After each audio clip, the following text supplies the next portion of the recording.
So with that, you think about where you are on what you've built, what you have, and then things happen like you acquire a new company, you get a new hospital, something like that, and they may not be at the same stage in their with their data that you are and what you've built. So how do each of you address that challenge?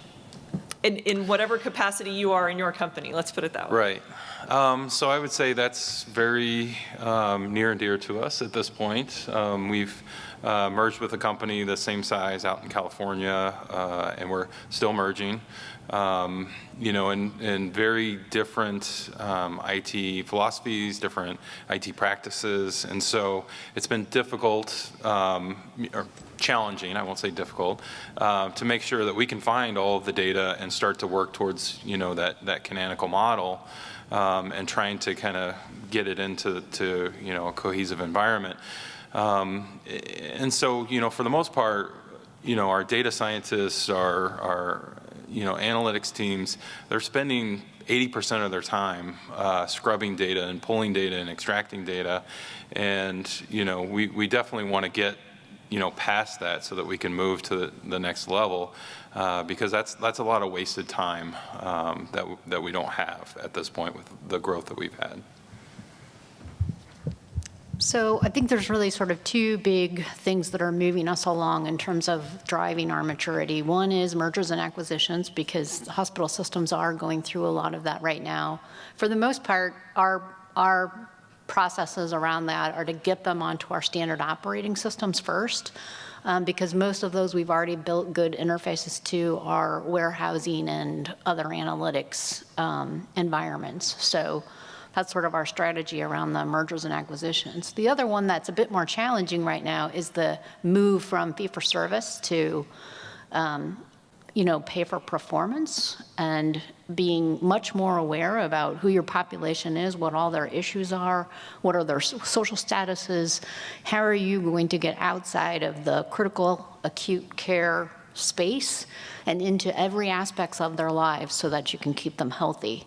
So there is where we're trying the cloud-based analytics products being offered, and hoping that we can link our data in much the way that retailers and other people have been doing for years, so that we can understand the bigger picture of the patients.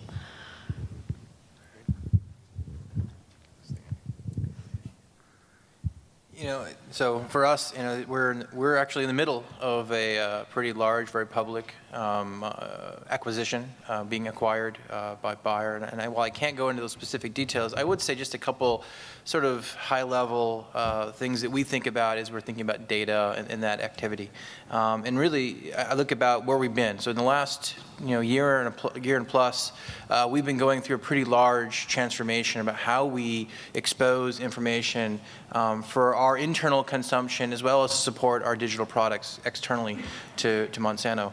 And so that's forced us to think about how we steward our data differently, putting teams, not just people who wear that role as a secondary hat, but put teams together that really focus governing and cleansing and bringing the right business rules together as we build that canonical model of our information. And then really the engineering teams have been building these data sets that are spanning across functions and across businesses.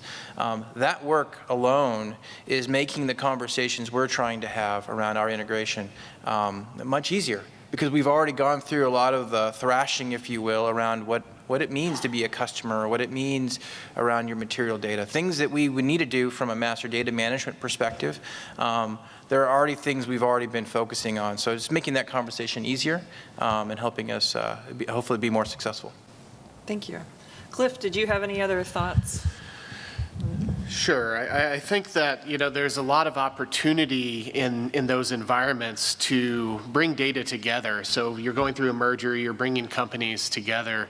There's an opportunity that's kind of unique there, which is often there's a high barrier to entry of building a new system, replacing an existing architecture, onboarding new data sets in a way that are accessible through the organization, then now that environment is going to give you an opportunity to do that because you can either double your technical debt of the two organizations or multiply it, which is probably more common, or you can decide that, hey, this is the opportunity, we're going to have the finances to combine these systems. Let's design something that's future-proof, is going to solve today's problems, tomorrow's problems from a data perspective as a foundation for your combined business.